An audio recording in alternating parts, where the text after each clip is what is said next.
Hey, thank you so much, Julian, for that introduction, and thanks to everybody here who signed up and is interested in this class.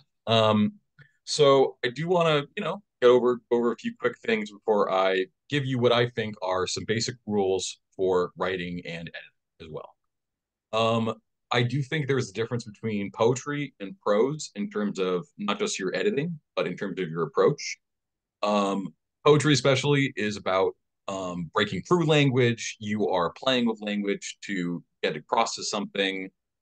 Whereas I think a lot of prose is about conveying an image or a narrative, an idea, especially with essays, you were trying to persuade a lot of the time. And I think that's really crucial to understanding what I'm going to say next because I don't think all this is crazy, but I don't think all of these rules apply to every and they don't apply to every text. If you were a surrealist or a visionary or a poet of some kind, you might not need all of these rules. However, you learn these rules so you can break them apart, as we'll go over in the last session. So, I'm going to start with a little bit of fun first. And what that means is we're going to start with some really bad writing. Also, just a heads up, a few of these pieces are, sex scenes. They're not safe for work. Just a heads up for anybody here. Um, but that's, part of what I do. I do edit romantic novels, and a lot of that is actually editing and writing sex scenes. So, buyer beware. So I'm going to share my screen with y'all, and we're going to go to first one. Actually, no, I'm going to go to the fun one here. Who is a fan of Morrissey in this group? Any fans of Moz here? You can say yes or no if you want. You can unmute. It's up to you. Um, Morrissey is a very problematic character. The good news is he is not a great prose stylist, and that means we can read his writing and have some fun. So I'm going to read what was actually won a literary award for worst sex scene in a novel. This is a real thing. And so I will read this out loud to you, and then we can go over, and you can also input what you think is wrong with this passage, if you can't already see it. At this, Eliza and Ezra rolled together into one giggling snowball of full figured population, screaming and shouting as they playfully bit and pulled at each other in a dangerous and clamorous roller coaster coil of sexually violent rotation, with Eliza's breasts barrel rolled across Ezra's howling mouth and the pained frenzy of his bulbous salutation extenuating his excitement as it whacked and smacked its way into every muscle of Eliza's body except for the otherwise central zone. All right. So obviously there's something up here. What do you think is wrong with this passage? You can unmute and speak about it or talk about it in the chat. It's a real long sentence. It is a really long sentence, isn't it? It's real long. Any other thoughts? Nothing sexier than the Theosaurus, right? Sorry, could you put it back on the screen just Yeah, of course. so we can bask in it one more time? Yeah, absolutely. Oh, it's something else.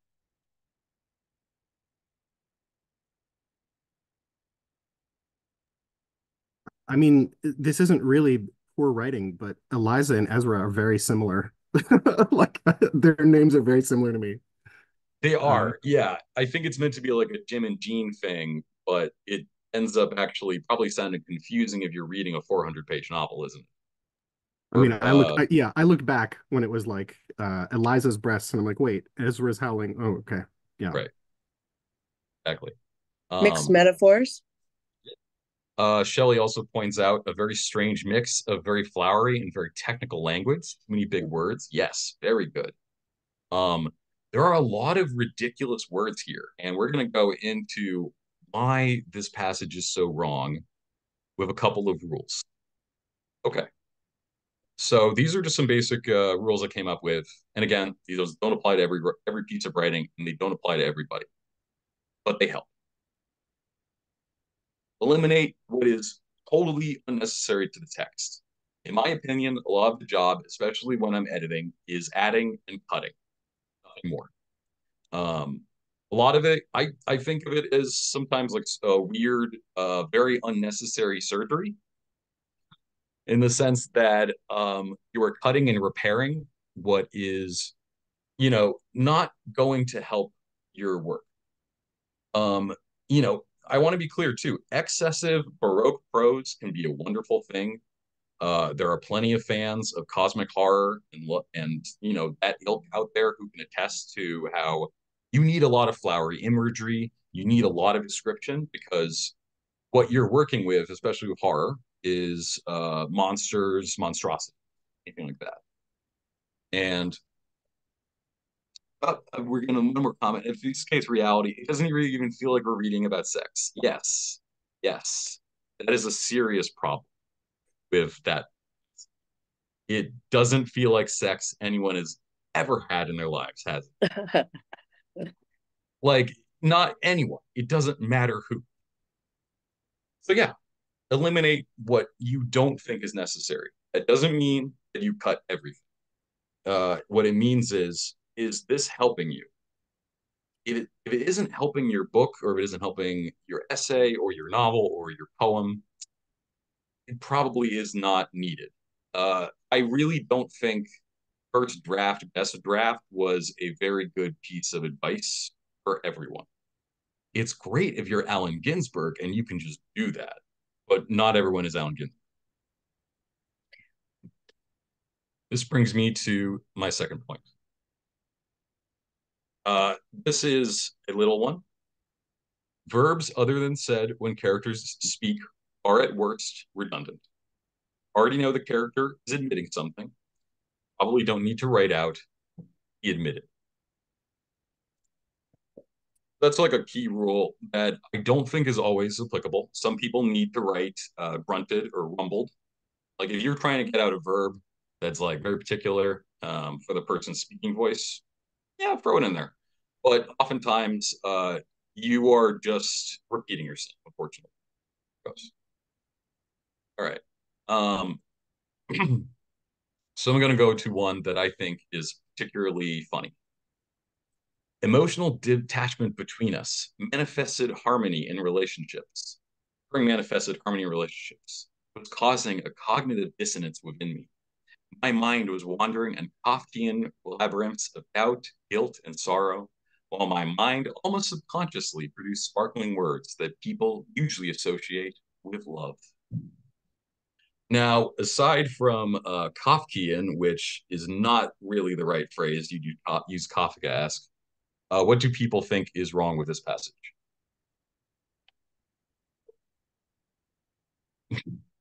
Yuck, yep. Passive voice, very confusing. Yeah, exactly. Um, so passive voice is a big problem here. And passive voice is a big problem of bad writing in general. You wouldn't say the dog was walked. You'd say this person took dog on the walk. Or the person walked the dog. And part of that is that what you're really encouraging with passive sentences is a lack of interest in what's really going on. You need a certain amount of action and decision making.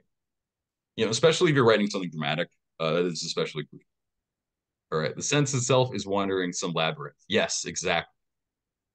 It's not going anywhere. It's like a loop de loop, right? My mouth almost subconsciously produced sparkling words that people usually associate with love. This is an example of what I consider rule number one. You would have to rewrite this because what are you really saying? Sparkling words? It's pretty vague, right? What does that mean? Are you saying I love you? Are you saying I care for you? What does that mean? Incorrect grammar, very good. Yep. Garden past sentence there, telling, not showing. Almost, usually. Yeah. So a lot of unsure phrasing probably is always a really bad sign. If you're not writing about someone's actual indecision, right? Um, anyway, so this is an example of not only passive sentencing, but also of wording that is going to sound wishy-washy and mealy-mouthy. Like it's not enough. Your character might be indecisive, but the writing itself can't be indecisive. Cognitive dissonance is always within someone anyway. Yep, that's a problem. Yeah, yeah. When you're repeating yourself. This is a problem I find a lot, especially when I'm editing romances. That sometimes people are in a hurry and they end up repeating themselves just by acting. I do this too, especially my rough drafts. I've done this to myself. I'll catch myself and I'll kick myself. I'm like, oh no, what kind of editor am I? Okay, so it goes. No one is perfect. Problem is publishing what is going to make you sound like a weak writer. Okay. Now, next rule here is that avoid pointless repetition, especially if you're using the same phrases multiple times on the same page. And you are not the Russian writer Dostoevsky. I repeat, you are not the Russian writer Dostoevsky, who does love to repeat himself. But when you're reading him, it kind of works. The syntax works. So what I recommend generally is, especially if you're writing genre fiction, which really requires a writer to kind of a reader to keep reading through. You're trying to avoid too many usages of but, that, however, etc. You don't want to keep repeating yourself on the same page over and over. Otherwise, it just sounds tedious. So that's a serious problem with a lot of the work writing I encounter sometimes is that people are using the same words over and over, same verbs, same past participles. It's something that is very common, and it can be avoided after the rough draft, especially. The thesauruses are your friend. Just be careful about which words you choose, because as you saw, bulbous salutation does not sound great, does it? You might know these words. Congratulations, by the way, for knowing these words. Wonderful, good job. You know bulbous, very good. The problem is that you are choosing words that sound ridiculous. You're not choosing words that are going to make your audience feel passion, desire, yearning, curiosity, longing, all that good stuff you want in a sex scene, right? In a really good romantic sex scene, or just a passionate one. And another phrase from George Orwell actually comes to mind here. Some leftists are going to be mad at me, but so be it. Choosing a short word instead of a long word is usually the best bet. You're not trying to show people how intelligent you are. What you're trying to do is to write and to communicate. Um, so I think these are really crucial phrasings. Be crucial about your phrases. Know what you're saying. All right. We're going to go to another bad example here.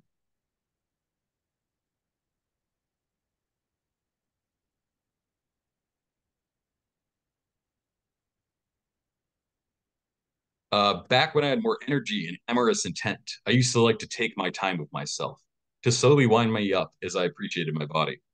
Sure, I wasn't some buxom barmaid, my cup didn't overflow, but I still felt plenty beautiful, especially when my body was flushed from my own ministrations.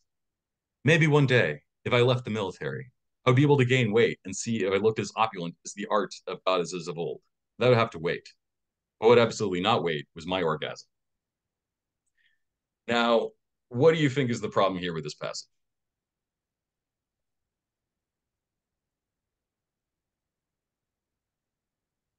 Anyone?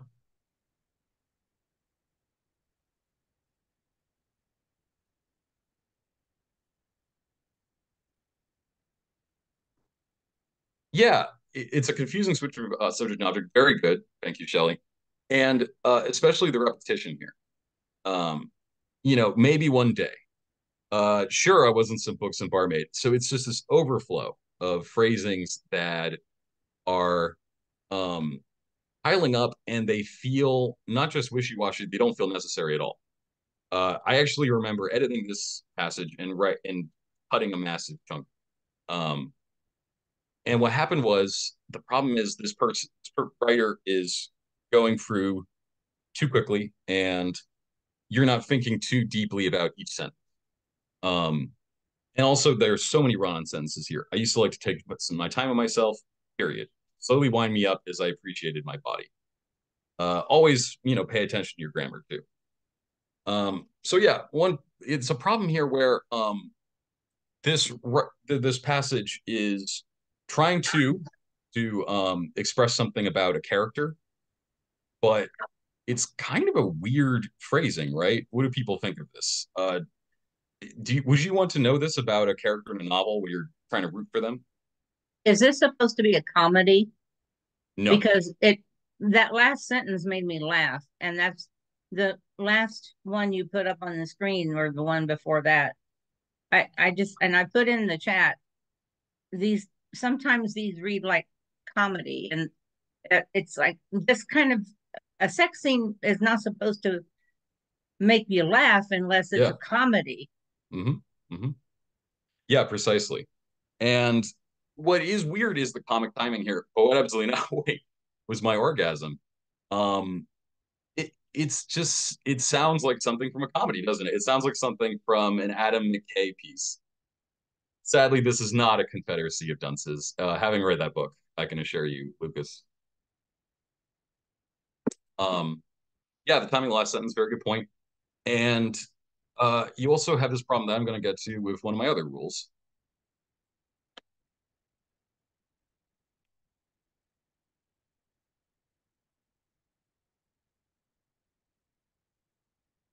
Even if you're writing in first person, non sequitur inner monologues that have nothing to do with the story and are about a character's flight of fancy aren't really good character development. They're most likely an irritating distraction from the main narrative. Now, I want to be clear, monologues and inner thoughts are not a bad thing at all. They are definitely a part of the narrative, right? Problem here is that this writer is going into a piece of narrative that is not part of the story at all. And it actually reads as kind of absurd as a direct result, right? So, you need to be careful about what you write for your characters. There's a good example here, actually, with Dostoevsky that Raskolnikov has all this inner turmoil, right? But all of the inner turmoil feeds the narrative that he is so secretly so guilty and yet feels so superior to other people. And this passage is an example of something that is just not helpful because ultimately this person is writing about something that is completely off track from the rest of this. You might be writing about someone's longing, but it's not a want that is going to make you understand that character better.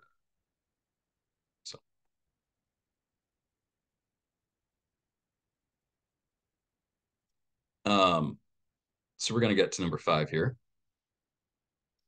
And this is also crucial because of some of the passages you just read. Judge your run-on sentences wisely if they aren't part of an action scene. Even then, short, clipped sentences and paragraphs usually work best, especially when characters are making tense, dramatic decisions. I've seen a lot of writers try to write about action in a way where they're just going and going and going. And paragraphs actually start to lump together. It starts to feel like one long sentence. It's a serious problem. This is actually an example of compound sentences and phrasing actually being really healthy, like breaking down your paragraphs bit by bit, because you're trying to create rising action. So yeah, this is a serious problem, a lot of action. I think people need to keep that in mind. You are writing to the story. You're not writing to make yourself seem smart. You're not writing to show off your vocabulary. And you need to think about what structure you want to use for this story, and especially for individual scenes, bit by bit.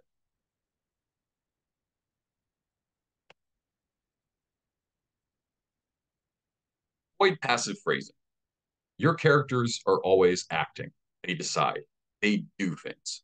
Now, who is the subject of your sentence and what are they doing? Like I said, you can't have character. It makes your characters seem uninteresting if they're not really doing a lot, or phrase it as if they don't do anything, or the fates have chosen them. It feels clumsy at best. And I think it's something that's crucial to a lot of genre work, especially. What is the subject?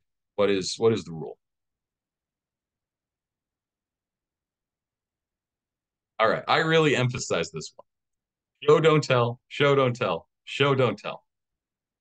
Um, one of the problems I find a lot, especially in fiction, is that writers start talking about their characters' feelings and not just demonstrating them as part of the story, right? This is always a problem with, especially, fantasy, science fiction, anything where you have to register a really long story, like an epic story, even without, giving that. You have to give that sense of tension, and what that also requires is you are really giving what you're showing off is how these people think without necessarily going through every single piece of their inner monologue. So I think that's really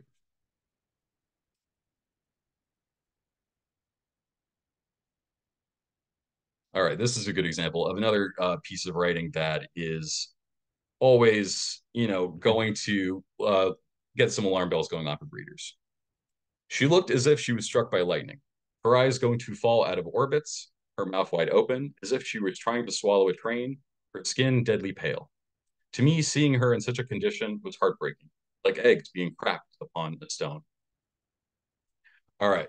What do you think is wrong with this paragraph specifically? Any thoughts?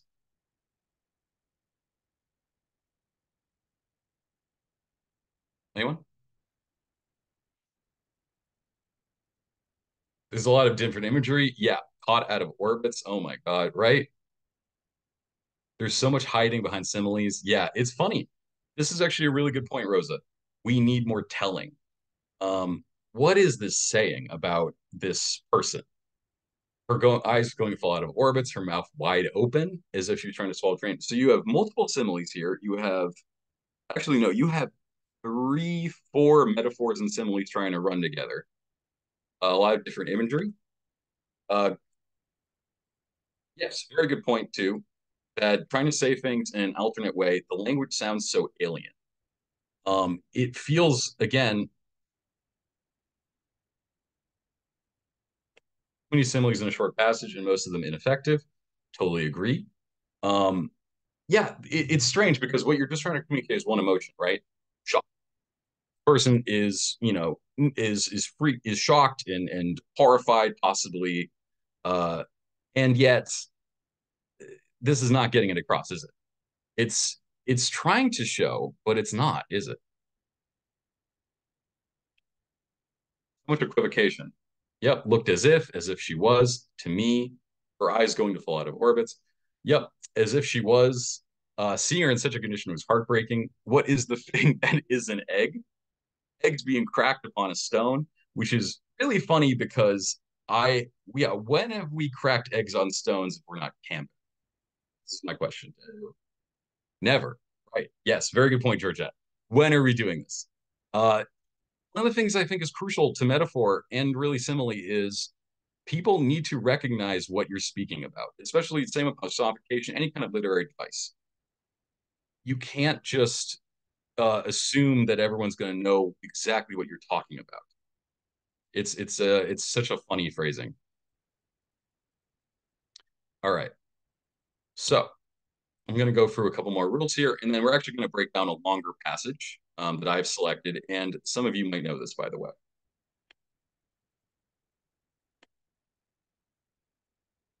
Even if you're writing in first person, okay, this is something that I've really noticed in a lot of writing, especially in the past 10 or 15 years.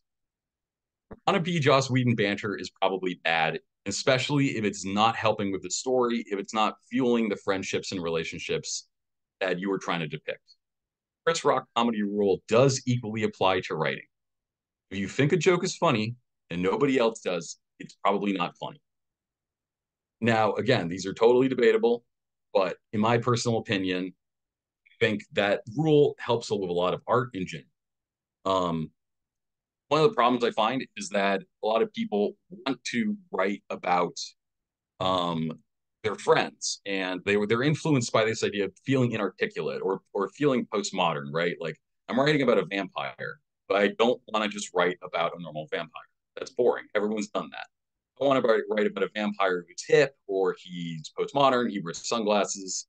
He drives a car with a top down in LA. Yes, I've been watching Angel, the TV series, if you haven't noticed. The problem is, Joss Whedon is very individualistic in terms of what he's doing. Not a lot of people can get that imagery right, I don't think. And that kind of dialogue. I think that dialogue is really hard to get across to people without sounding yourself inarticulate and clumsy. He's a guy, unfortunately, not a good person, but he did for a long time know what he was doing in that department. All right, so we're going to go through another rule here. Okay, so this is one that is not fun. Read every sentence, every page, over and over and over until you can't tinker with a single word inside of each. Now, this is actually one that I do think can also apply to poetry. I am an intense drafter. I have done 9, 10 drafts of poems. I'm pretty obsessive about it. Maybe that's the autism ADHD in me. I tend to hyper focus pretty heavily on whatever I'm doing. And, uh, so what I think more writers really have to do is you're going to go through your sentences with a fine tooth comb, especially if you want to be a good editor. You have to be able to get to this point where you are satisfied with each page, each sentence. It's really difficult to do. A lot of writers have talked about the experience driving them insane, but it's a good lesson because at the end of the day, someone else is going to read your book.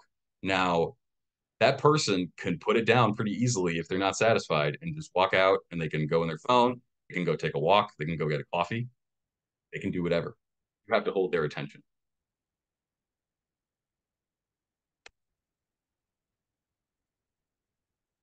Now, this is the rule I have for everyone.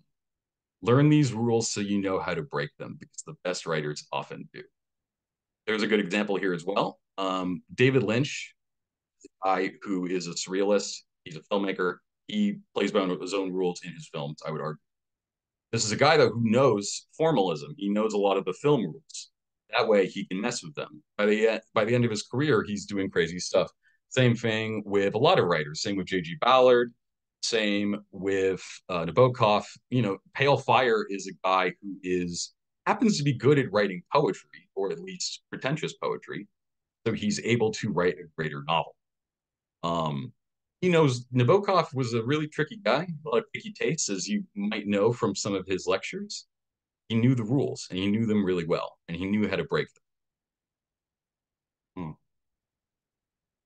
Okay, so now I'm going to show you, I'm going to send you a link in the chat, and you're just going to read this for a little bit, probably for like 5, 10 minutes. And then we're going to talk about why this piece doesn't work. And you might know this because this is from a bestseller.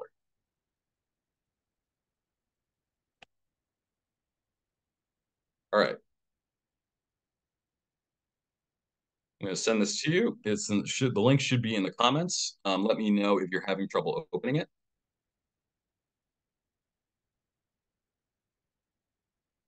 And then I'd love to see what everyone thinks and how you would want to edit this passage.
Are people still reading?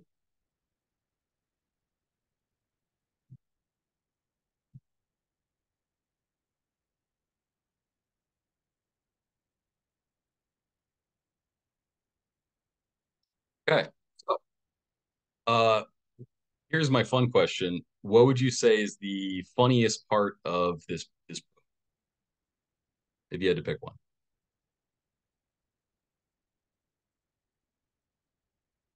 Any thoughts?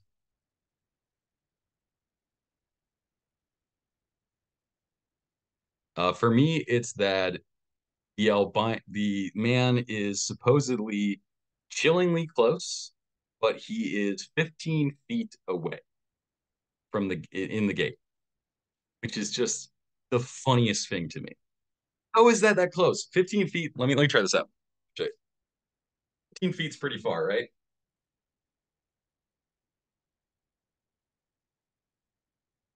Am I that close to you guys? If I'm that far? I like that the first thing I have to know is that it is 10:46 p.m. Yes. Also, when someone else pointed this out, not me. Renowned curator is the first word. Renowned curator, first phrase here, right? What a hilarious phrase. It is so good. Describing a man as albino, being referred to him as the albino for the entire previous in that sense is necessary. Yes, frequent problem in this prologue, right? His silhouette stares, exactly.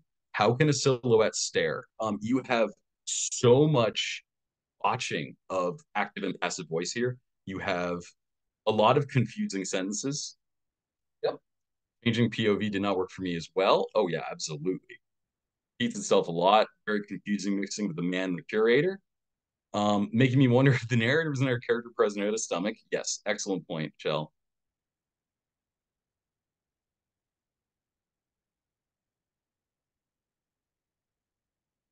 Oh, this is a really good point from Marge. I don't know how much tolerance fiction has for distancing the perceiving experience of the narrator and the reader's re-experiencing. Yes, I know how it feels in a poem to be talked at and reported to. Feel like even fiction narrated in past tense. Yes, absolutely. One of the things that's really weird about the prologue is it's meant to be so thrilling. Like you're getting thrust right into a bestseller, right? But this is not good writing, and it's meant to be um, immersing you in the story, and yet you feel like this has come some kind of weird, nonsensical report, redundant sentences, way too many adverbs, adjectives, and descriptive verbs. Very good point, Allison. The tension does feel urgent. Yes, I think that's probably the best part here. The problem is everything else is bungling that sense of tension, right? Um, I can see how this did become a hit, and yet you have this problem where things are, yeah, the details are not important, and they take away from the tension.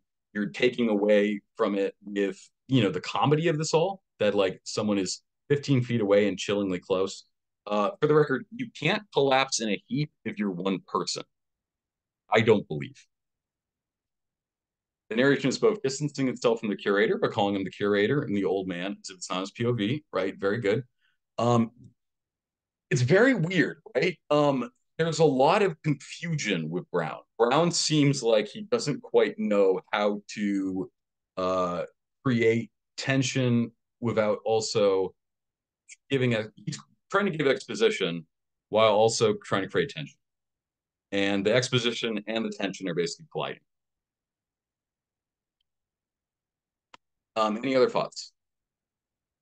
And you can unmute yourself as well.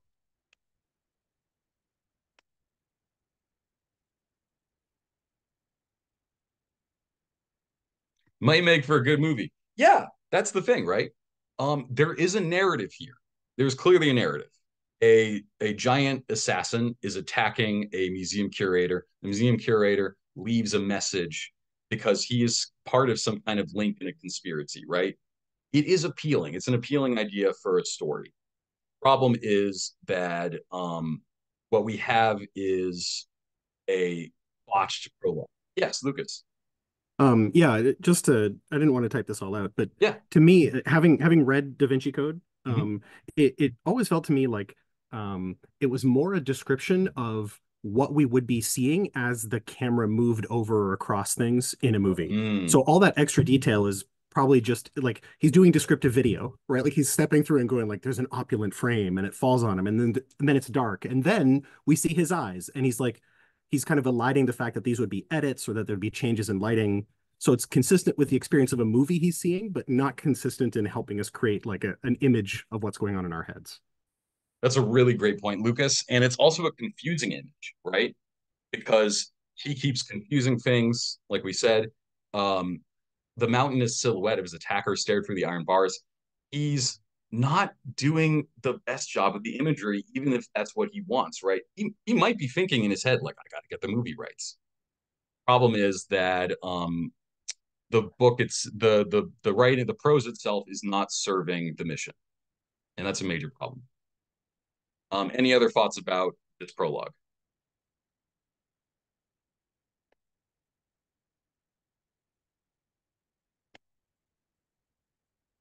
No sensory details. Yes, excellent point. You also, yeah, again and again, this is a muse. This is the Louvre. I've been in a Louvre. The Louvre is pretty spectacular.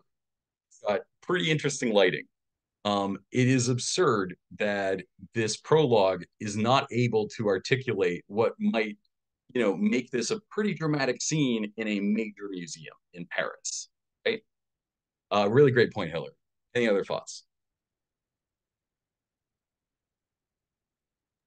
I mean, it worked anyway, right? It Like worked anyway. this thing's a huge bestseller. So this is actually one of the points I wanted to make, especially with this prologue. You might not be the only person who knows that who you might be the person who knows what bad prose is and other people don't. It might not even matter. 50 Shades of Grey was a huge bestseller, right? But it might matter to you. And I think that's what's crucial, right? We're at a point now with writing where a lot of people think that machines might be able to do what we do. I've gotten job notices for me training AI. But the problem is AI actually can't really do my job because it's not human and it doesn't quite see the same imperfections that human beings can. Um, so yeah, it's true. 50 Shades of Grey is a bestseller. It's a bestseller. These are not well-written books, famously so. That also doesn't mean that you might not want to write something good yourself. I think that's important. And the good books can be bestsellers too. As much as Stephen King is a really flawed writer, I really can't emphasize that. There is greatness in a lot of his work. And I think it's important to realize that we want to give people quality. We can't just give people exactly what they want all the time. Any other thoughts about this prologue?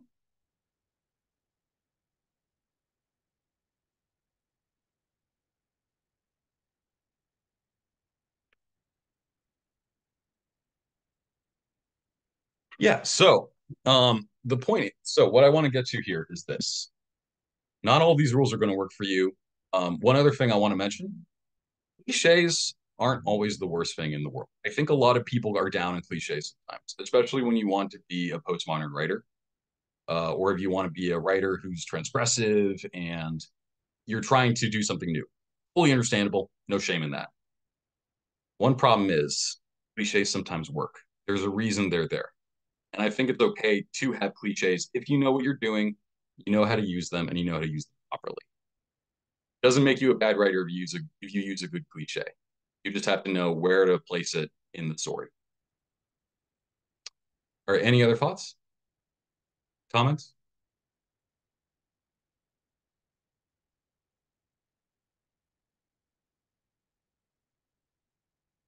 Yes.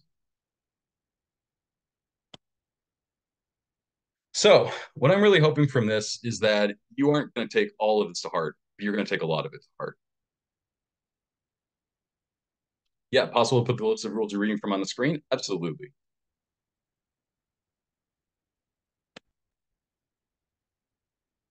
So I'll go through these one more time just so everyone knows the idea. Eliminate what's totally unnecessary to the text. Most of the job is adding and cutting. More, nothing less, especially with editing. Yeah, Mona. Verbs other than said when characters speak are where it's redundant. We already know the character's admitting something. You probably don't need to write out she admitted, for example. Connor, it's not on the screen. Was that your intention to screen share that? Let's see. It looks like it should be sharing this. Yes. You see it now? Yeah, we just see bad writing examples in Word. Wow, I just see the number 2 she looked. Maybe it's me. My bad. No, that's okay. See it now? I think that we have like a screen share to a specific window. Oh, I see. So I think that seeing that same window. Let me try that again one more time.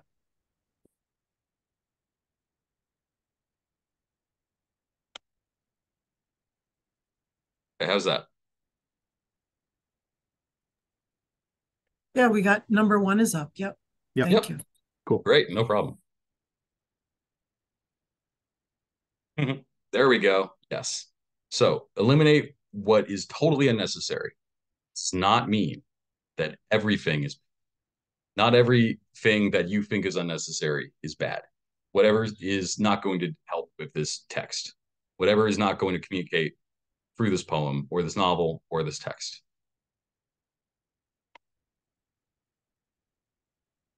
Verbs other than said when characters speak are at worst redundant and probably not necessary. This is especially an Elmore Leonard rule. This is not a rule for everybody or for every book.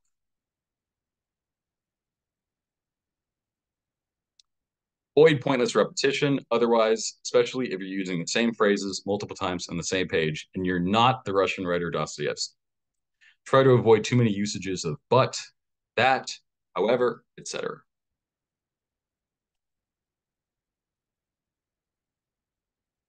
Thesauruses are your friend, always. They're really your best friend. Just be careful about which words you choose.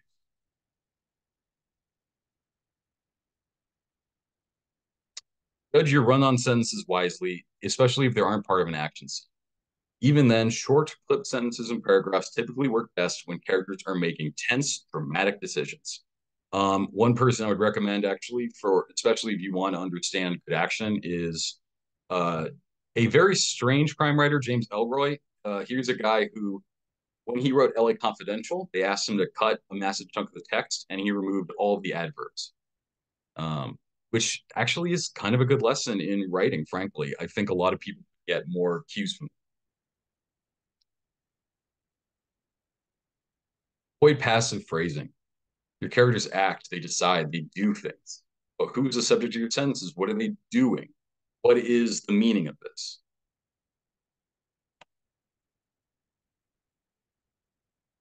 Show, don't tell. Show, don't tell. Show, don't tell. For the love of God.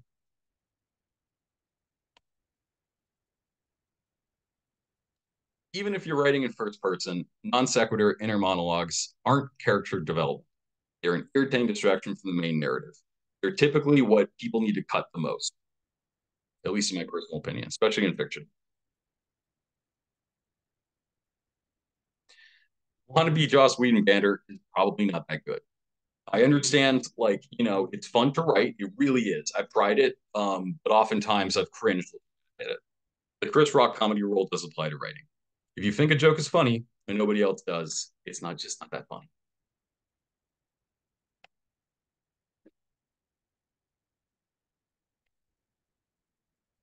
Read every sentence of every page over and over until you can't tinker with a single word instead of each one. I really think this is crucial, and it's hard. I know it's hard, but I think it is a big part of the work. And finally, learn these rules so you know how to break them. Best writers often do. That is the truth. All right, any questions or comments?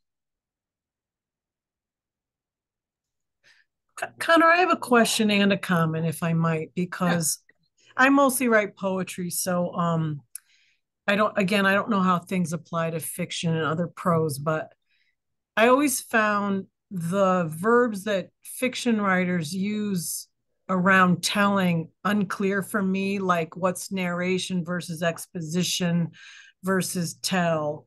And then my add-on to the conversation that really helped for me regarding poetry was that one of my teachers uses the word dramatize. So sometimes the repetition of a seemingly telly word can still dramatize via the repetition. And so I'm just really would love to know how you who write fiction get your head around those words that sound like they mean tell.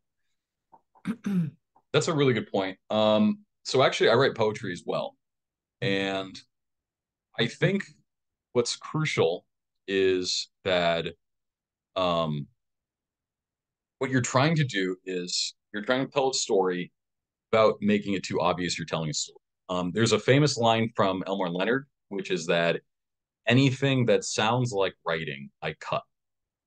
And I think, this is not applied to everyone, but I think you can take that idea and you can apply it in a lot of different ways. If what you're writing sounds too obviously like pained and self-conscious, I think that's when you need to take a second look at it. I think that's really crucial. And it is crucial too to remember, like, yeah, poetry does not have the same rules as fiction or nonfiction. Poetry doesn't even have rules, right? I mean, in a lot of ways, poetry is a kind of a free form canvas. You are exploring a lot of different ideas. It is hard though. I think what the best advice I could give on exposition is to make it part of the narrative, make it part of the description. Exposition is clumsy and hard to write, but there is a way. Thank you. Yeah. Any other thoughts or comments?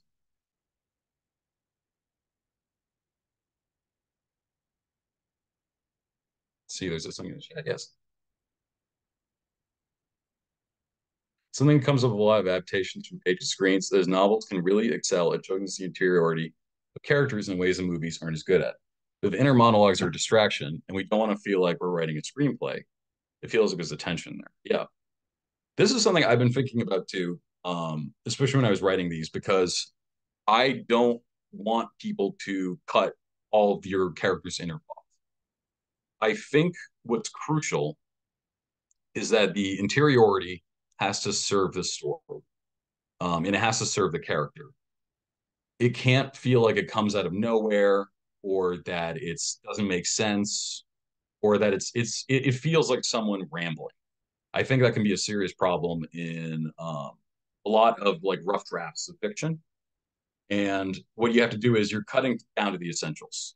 So that monologue you have, it has to say something about the character, right? It has to serve the character better than.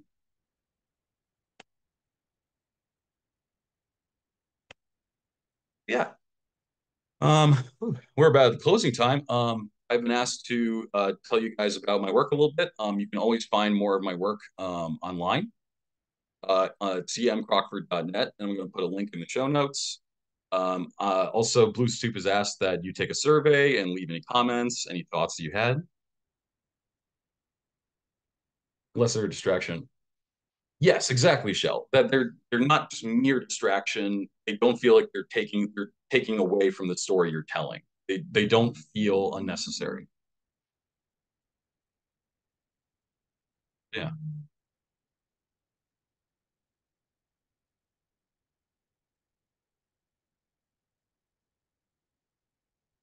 Okay. Well, I'm going to put my website in the show notes, and I want to thank Julian for hosting this and curating, and Blue Stoop as well. And Blue Stoop has just asked that you fill out a survey and put any comments about the class, and if you liked it and had any thoughts. Awesome. Thank you so much, Connor. Really appreciate everyone coming through today. I've shared those links in the chat so you can check out our event next week, which will be Acted Out Performance for Poets with Christina Mueller and Amy Beth Sisson. There's also a link to send money to Blue Stoop. We always love that. And very importantly, a feedback survey. Let us know how we're doing.